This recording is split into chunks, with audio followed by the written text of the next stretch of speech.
a todos. Vamos a empezar con un nuevo tema que es respiratorio. Respiratorio tiene 10 preguntas en el EUMNACOM, por lo tanto son muchas preguntas.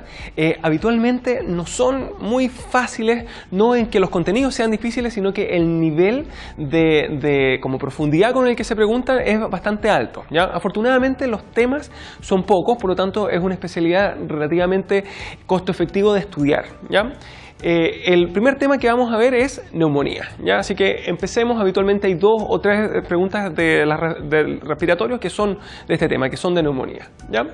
Empecemos con la neumonía adquirida en la comunidad, en el sentido que hay distintos tipos de neumonía. La otra es la adquirida en el hospital, la intrahospitalaria, ¿ya? Empecemos. ¿Cuál es la clínica de una neumonía? En general, fiebre, tos, expectoración, que suele ser mucopurulenta. Ahora, no es necesario que sea así, puede ser mucosa también, ¿ya? Puede tener malestar general. En algunas oportunidades, además, hay un dolor de tipo pleurítico, un dolor torácico que aumenta con la inspiración. El murmullo pulmonar en la auscultación suele desaparecer y es reemplazado por una respiración soplante, también llamado soplo tubario, ¿ya? También en la auscultación aumentan las vibraciones vocales, ¿cierto? Bueno, eso no solamente en la auscultación, puede ser también a la palpación torácica, y en ocasiones hay la broncofonía o pectoriloquia, que en el fondo uno es capaz de escuchar lo que el paciente está hablando. Uno le dice diga 33 y se escucha efectivamente el 33 con el fonendoscopio, ¿ya? Además, como cosa característica en la neumonía típica es que hay crépitos localizados en el foco de condensación, ¿ya? O sea, en resumen, el síndrome neumónico es bien completo y hay que saberlo en detalle, aprenderse esa lista de síntomas y signos, ¿ya? Finalmente, matidez en la percusión es un hallazgo también que se ve con mucha frecuencia, ¿ya? Ahora, toda neumonía debe estudiarse con una radiografía, en el sentido que el diagnóstico es clínico radiológico, o sea, yo requiero una clínica que sea compatible más una radiografía que me muestre una alteración, ¿ya? Ahora, como algo importante es, siendo técnicamente estricto, el diagnóstico de neumonía es clínico, pero hay que pedirle la radiografía igual, ¿ya? En el sentido en que con la clínica más la radiografía uno inicia un tratamiento antibiótico de inmediato, de manera empírica, o sea, el diagnóstico sería clínico radiológico, pero vamos a ver que hay algunas excepciones, ¿ya? En general, ¿qué es lo que hay que cubrir con este antibiótico? Cubrir neumococo. Ese es el bicho que se ve con mayor frecuencia, pero después vamos a ver que nuevamente está lleno de excepciones y las preguntas de neumonía justamente se basan principalmente en esas excepciones, ¿ya? A ver, hablemos un poco de la clasificación ATS, ¿ya? Es una clasificación que en Chile no se utiliza, que está relativamente obsoleta, pero sigue siendo muy útil para poder responder las preguntas del EUMNACOM, y yo les recomiendo que se la aprendan, ¿ya? En primer lugar está la ATS-1, que es un paciente habitualmente joven, menor de 65 años, ¿cierto? Sano, que no tiene ninguna patología crónica de base y que va a manejarse de manera ambulatoria, o sea que tampoco tiene criterios de gravedad, ¿ya? Habitualmente amoxicilina por vía oral de manera ambulatoria es el tratamiento. Después tenemos la ATS-2, que son los pacientes mayores de 65 años o bien que tienen una comorbilidad, alguna enfermedad crónica, como por ejemplo EPOC, fibrosis pulmonar, insuficiencia cardíaca, insuficiencia renal, cualquier enfermedad crónica que pueda venir con alguna complicación adicional o con algún microorganismo distinto. Y estos también se tratan de manera ambulatoria porque es un paciente que no está grave, ¿cierto? Pero hay que tratarlo con amoxicilina más ácido clavulánico, o sea, hay que agregar ácido clavulánico, ¿ya? Y la explicación es que en el adulto mayor y en el paciente con patología respiratoria hay que cubrir hemófilos, hay que cubrir este bicho además del neumococo, ¿ya? Ahora, si hay alergia, tanto para ATS-1 como para ATS-2, si hay alergia a la penicilina o a los beta-lactámicos en general, el tratamiento de elección va a ser un macrólido, como por ejemplo acitromicina por 5 días o claritromicina por los 7 días, ¿ya? Ahora, la ATS-3 es la que es más grave y la que por lo tanto requiere que el paciente esté hospitalizado, ¿ya? Así que en este caso se hospitaliza y se trata con cefalosporinas de tercera generación por vía endovenosa, habitualmente ceftriaxona o si no también se puede dejar cefotaximo, recordando que ambas tienen exactamente el mismo mecanismo de acción, las mismas coberturas, las mismas contraindicaciones, son como hermanos gemelos, ¿ya? Ahora, si hubiese alergia, en ese caso hay que cambiarlo por levofloxacino o bien puede ser también por moxifloxacino, o sea, por una quinolona de tipo respiratoria que cubre en general todos los bichos respiratorios, ¿ya? Finalmente está la ATS4, que es la que está muy grave, la que requiere hospitalización en la UCI, en la unidad de cuidados intensivos. Y en este caso, si bien hay muchas formas de determinar quién se va a hospitalizar en la UCI, yo les recomiendo que se aprendan solamente dos criterios, que es que requiera ventilación mecánica o que tenga necesidad de drogas vasoactivas, o sea que esté con un shock séptico, ¿ya? En este caso se hospitaliza en la UCI y el tratamiento antibiótico habitualmente es ceftriaxona más la acitromicina o ceftriaxona más el levofloxacino. O sea, serían por lo menos dos fármacos, hay que atacar a los bichos por 2 vías, ¿ya? Y en algunos casos se va a tratar con un carbapenémico, ejemplo imipenem, ¿cierto? O con una cefalosporina de 4ª generación como el cefepime. Esas serían otras opciones, ¿ya? O sea, resumen, acordarse que ATS1 y ATS2 se tratan de manera ambulatoria y que ATS3 y ATS4 se hospitalizan, pero se va a hospitalizar en la sala la ATS3, en cambio en la UCI la ATS4, y cambia el tratamiento antibiótico. Por lo tanto, recordar, neumonía, ver la severidad, ver los factores de riesgo y con eso decidir qué antibiótico darle, ¿ya? Ahora, en Chile no se utiliza la ATS, la normativa del MinSal lo que usa es el CURV 65, ¿ya? Esto de acá, en mi opinión, es absolutamente inútil para el EUNACOM y vamos a entender por qué. Aún así hay que aprenderlo, ¿ya? ¿Qué significa CURV 65? La C es compromiso de conciencia, la U es uremia, o sea que esté con insuficiencia renal. La R es que tenga una frecuencia respiratoria, ¿ya? O respiraciones mayor a 30 por minuto, o sea, una taquipnea muy importante. La B es blood pressure, o sea, la presión arterial abajo de 90-60, o sea, que esté hipotenso. Y el 65 es que tenga 65 años o más, ¿ya? Y en este caso, dependiendo del puntaje, de la cantidad de criterios que haya, uno va a decidir qué cosa hacer, ¿ya? Si tiene 0 o 1 punto, en ese caso se va a manejar de manera ambulatoria. Ahora, si tiene más de 65 años o patología respiratoria, va a ser con amoxiclavulánico igual, ¿ya? En cambio, si es un joven sano, en ese caso va a ser con amoxisola, ¿ya? Pero 0 a 1 punto sería tratamiento ambulatorio. 2 puntos, se va a hacer una hospitalización abreviada en las salas ERA, que son las de las enfermedades respiratorias del adulto. Si tiene 3 puntos se va a hospitalizar en sala y se va a tratar con ceftriaxona, ¿ya? Y si tiene 4 o bien 5 puntos, en ese caso se va a hospitalizar en la UCI, ¿ya? Sin embargo, esto es totalmente inútil. ¿Por qué? ¿Qué pasa si no tiene ningún punto? ¿Sí? Imaginemos que no cumple con ninguna de estas cosas, pero, por ejemplo, está saturando 90%. En ese caso, obviamente, va a requerir oxígeno y por lo tanto va a requerir que se hospitalice. Imaginemos que solamente tiene 1 punto y volvamos un poco a lo que estaba antes, ¿ya? Tiene 1 punto, lo único que tiene es que está comprometido de conciencia, ¿ya? 1 punto. ¿Ustedes van a mandar para la casa con antibiótico oral a alguien comprometido de conciencia? Por supuesto que no, así que eso se hospitaliza igual. O que tuviera como único punto que está hipotenso, que está choqueado, ¿sí? Así te voy a mandar para la casa con tu shock séptico, por supuesto que no, ¿ya? O sea, en el fondo, si está con compromiso de conciencia, si está con insuficiencia respiratoria, si está hipotenso, en ese caso se va a hospitalizar y para el EUNACOM yo les recomiendo que lo hospitalicen y lo traten, por supuesto, con la ceftriaxona, ¿ya? Eso. Sigamos ahora, ¿qué pasa si yo le dejo el tratamiento antibiótico y no ha respondido, o sea, sigue febril después de 2 a 3 días? En ese caso hay que pedir una radiografía de tórax. ¿Por qué? Porque habitualmente la complicación es que está con un derrame pleural y por lo tanto hay que ir a descartarlo, o sea, hay que descartar que sea una neumonía complicada. O sea, la falta de respuesta no es por resistencia, sino que es por complicación, ¿ya? Y si se encuentra un derrame se va a puncionar justamente para ver si es un empiema o no, ¿ya? El tema del derrame pleural lo vamos a ver en detalle en un rato más, ¿ya? Ahora, la neumonía está llena de casos especiales que también hay que saberlos en detalle porque se preguntan, así que empecemos. En primer lugar, la neumonía atípica, ¿ya? La neumonía atípica, para empezar, es causada por gérmenes distintos, ¿ya? Que en este caso son el Mycoplasma pneumoniae, el más frecuente, Chlamydia pneumoniae, también la Chlamydia psittaci, o sea, las clamidia y la famosa Legionella pneumophila, ¿ya? Serían esos 3, pero el Mycoplasma, por si acaso, es el más frecuente.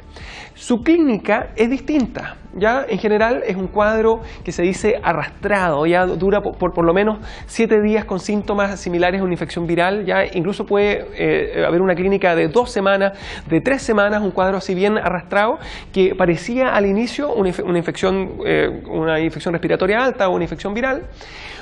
Habitualmente están con harta tos, el micoplasma produce mucha tos, pero esto a medida que pasa el tiempo va evolucionando después a disnea, ya a un cuadro más parecido a una neumonía, ¿ya? se caracteriza por sibilancias y por clínica obstructiva, no solamente los crépitos localizados, sino que bilaterales y con esta clínica obstructiva, con las sibilancias, ¿cierto? La radiografía también es diferente. En este caso, en vez de haber un patrón de condensación como la neumonía típica, en este caso hay un patrón alveolo intersticial bilateral, ¿ya? Que suele ser mayor en las bases, aunque esto no es algo que está siempre, pero así es como se suele ver y se suele describir. El tratamiento también es diferente, ¿ya? En general, o yo le dejo un macrólido o le dejo una quinolona, el levofloxacino. Y la explicación de esto es lo siguiente: la amoxicilina, la ceftriaxona, el amoxiclavulánico, todos los beta-lactámicos actúan inhibiendo la síntesis de pared celular. Y el micoplasma no tiene pared celular, por lo tanto no tiene ningún efecto, ¿ya? Así que hay que utilizar los otros medicamentos para la neumonía, que son justamente la citromicina, los macrólidos en general, y las quinolonas respiratorias como el levofloxacino, ¿ya? La dosis de acitromicina, quiero que se la sepan, en pediatría son 10 miligramos por kilo por día, y eso se da por 5 días, y por si acaso en el adulto son 500 miligramos al día también por 5 días, ¿ya? Segundo tema, la neumonía intrahospitalaria, ¿ya? En general se define neumonía intrahospitalaria como aquella que inicia desde 2 días después de haberse hospitalizado, ¿ya? Hasta 7 días después de haberse dado de alta, o sea, 2 días post ingreso hasta 7 días post alta, ¿ya? Ahora, el riesgo de las neumonías intrahospitalarias es que habitualmente hay bichos intrahospitalarios, o sea, bacterias de tipo resistente, y las más frecuentes o las que hay que asustarse, hay que tenerles miedo, son a la Pseudomonas aeruginosa, ¿cierto? Al Acinetobacter baumannii y a los microorganismos BLE con una beta-lactamasa de espectro expandido, como por ejemplo puede ser una Klebsiella BLE o una Pseudomonas BLE también, ¿ya? Ahora, lo importante es esto: nosotros habíamos dicho que las neumonías se trataban de manera empírica y que por lo tanto uno no estudia el microorganismo, pero en este caso sí hay que estudiarlo, ya hay que pedirle por lo menos un cultivo para saber exactamente qué microorganismo es, ¿ya? Y mientras tanto tengo el resultado del cultivo, le debo dejar antibióticos de amplio espectro con cobertura para estos bichos resistentes, ya con cobertura para Pseudomonas, Acinetobacter y para los bichos BLE, dependiendo de la flora que tenga cada hospital, ¿ya? Ejemplo, va a quedar con cefepime, ¿cierto?, que cubre muy bien Pseudomonas, o bien con los carbapenémicos que cubren bien a los bichos BLE. Ya eso lo vamos a ver más adelante, pero si hay una beta-lactamasa de espectro expandido, eso significa que degrada también a toda la cefalosporina y por lo tanto hay que tratarlo con carbapenémicos, ¿ya? Ahora, el otro caso especial es el paciente inmunodeprimido. Ejemplo, un paciente VIH, un paciente que está con una neutropenia, ¿ya? En este caso el riesgo son las infecciones oportunistas. O sea, recuerden, en la intrahospitalaria el riesgo eran las infecciones resistentes. En el inmunodeprimido el riesgo en cambio es la infección oportunista, como por ejemplo el Pneumocystis jirovecii, ¿ya? El antiguo Pneumocystis carini, que es un hongo por si acaso. Ahora, en este caso también hay que estudiarlas, ya hay que saber cuál es el agente, y esto habitualmente se hace también con el cultivo de expectoración, con hemocultivo, y hay que pedir dirigidamente, en el caso del paciente VIH, la PCR para Pneumocystis, ¿ya? Además de la PCR me sirve la inmunofluorescencia directa, pero hoy en día de elección es la PCR, que es un examen más nuevo y más sensible, ¿ya? En particular, para el Pneumocystis hay que tratarlo con el cotrimoxazol, o sea, con una sulfa, que es el sulfametoxazol más el trimetoprim, es una mezcla de 2 fármacos, ¿ya? Pero en general lo importante es dejar cobertura de amplio espectro que cubra los bichos habituales, como el mismo neumococo, pero más la cobertura para las infecciones oportunistas. Ejemplo, un paciente VIH va a quedar con ceftriaxona, seguramente más levofloxacino, más el cotrimoxazol, y de esa manera aseguramos de cubrir los bichos como típicos, los atípicos y los oportunistas, ¿ya? Ahora, algo importante, tanto en la neumonía intrahospitalaria como en la neumonía en el paciente inmunodeprimido, una vez que yo ya tengo aislado del agente, yo voy a focalizar mi esfuerzo terapéutico en los antibióticos. O sea, ejemplo, yo tenía un paciente intrahospitalario, le dejé imipenem y después me aparece en el cultivo que hay un simple neumococo, en ese caso me voy a pasar al tratamiento con ceftriaxona, a un tratamiento habitual para el neumococo. O por el contrario, si tengo un paciente VIH y lo estudio y me sale que hay un neumocystis, en ese caso le voy a suspender los demás antibióticos y solamente le voy a dejar el tratamiento con el cotrimoxazol, ¿ya? Eso, o sea, resumen, esas dos se estudian, hay que ir a buscarlo, ¿ya? Como tema adicional está la neumonía aspirativa, que aquí hay que sospecharla en un paciente que tenga como antecedente un accidente vascular encefálico, un trastorno de la deglución, alcoholismo, alguna cosa que se asocie a aspirar, ¿ya? En general, el trastorno de la deglución, que la causa más frecuente es el accidente vascular encefálico, ¿ya? En este caso el riesgo es que sea por anaerobios, ¿ya? Y el otro riesgo es que el mismo vómito en el fondo pueda producir una neumonitis química como por el ácido, pero el riesgo principal acá sería los anaerobios, al menos es lo que hay que cambiar el manejo, ¿ya? Y por lo tanto, además del tratamiento frecuente, del tratamiento adicional, va a haber que agregarle ya sea metronidazol o clindamicina, o sea, cobertura para los bichos anaerobios. Ejemplo, una TC3, en este caso si es aspirativa o se sospecha que puede haber sido aspirativa, va a quedar con ceftriaxona más el metronidazol o con ceftriaxona más la clindamicina, ¿ya? El otro caso especial es la neumonía post-influenza, que en este caso suele venir con un antecedente de influenza no ahora, sino que hace 1 o 2 semanas, ¿ya? Y en este caso la clínica habitual suele ser una neumonía cavitada, ¿ya? O sea, con abscesos, bilateral, bastante grave por si acaso, ¿ya? Y el riesgo es que es por Staphylococcus aureus, o sea, la influenza le abre la puerta al Staphylococcus aureus para que tenga esta neumonía que por si acaso puede ser muy grave, ¿ya? Por lo tanto, ¿qué cosa va a haber que hacer? Ya que el fármaco que se agregue va a tener que cubrir a este bicho, el Staphylococcus aureus, lo que uno suele hacer es que le agrega cloxacilina o bien cefazolina endovenosa al tratamiento. Ejemplo, va a quedar con la ceftriaxona más la cloxacilina, ¿ya? Ahora, si saliera A ceftriaxona y B cloxacilina y tengo que elegir uno, hay que marcar cloxa porque lo que se está preguntando es justamente esta neumonía post-influenza por el Staphylococcus aureus, ¿ya? Ahora, no hay que confundir esto con las neumonitis virales. Las neumonitis virales son las neumonías causadas por los virus en sí, ¿ya? Que en este caso, si es que la neumonitis es por un virus influenza, lo que hay que hacer es agregar oseltamivir por vía endovenosa, pero entendiendo que esta no es la post-influenza, sino que es durante la influenza. O sea, yo estoy con la clínica de influenza ahora mismo y evoluciono con la dificultad respiratoria, ¿ya? En ese caso habría que agregar el oseltamivir, ¿ya? Si es por varicela, que igual una de las complicaciones de la varicela es la neumonía viral o la neumonitis, ¿ya? En ese caso se va a tratar con aciclovir por vía endovenosa. Y bueno, y si es algún otro virus, ejemplo, no sé, una neumonitis por anta, por adenovirus o por lo que sea, en ese caso lo importante va a ser el soporte respiratorio, oxígeno, y si está muy grave, bueno, ventilación mecánica, ¿ya? Ahora, la pregunta es, ¿y si son infecciones virales hay que dejarles antibióticos? Y la respuesta es, la verdad es que no está demostrado que los antibióticos sirvan, pero en la práctica se dejan, ¿ya? Ahora, la pregunta del EUNACOM va a apuntar al antiviral seguramente, ¿ya? Pero sepan que los antibióticos no sirven, pero en la práctica entre dejarlos y no dejarlos, uno prefiere dejarlos, ¿ya? Ahora, otro tema serían los abscesos pulmonares, ¿ya? El absceso pulmonar se pregunta de vez en cuando y sepan que tiene una clínica que es tos, expectoración, pero una expectoración pútrida, ¿ya? En el sentido en que es por anaerobio, ¿ya? Igualmente se ha descrito como una expectoración fétida, que es como equivalente, ¿ya? Y muchas veces sin fiebre, porque las infecciones por anaerobios habitualmente no producen fiebre. Ahora, puede que tenga fiebre también, pero lo característico es esta expectoración pútrida sin fiebre, ¿ya? El diagnóstico lo ve la radiografía de tórax y por si acaso se ve una imagen cavitada habitualmente con un nivel hidroaéreo, ¿ya? Y el tratamiento en específico es con clindamicina. ¿Por qué? Porque eso cubre relativamente bien a los gram positivos, dígase neumococo y el Staphylococcus aureus, pero lo más importante es que cubre a los anaerobios, que en general los abscesos son por anaerobios cuando es un absceso único, ¿ya?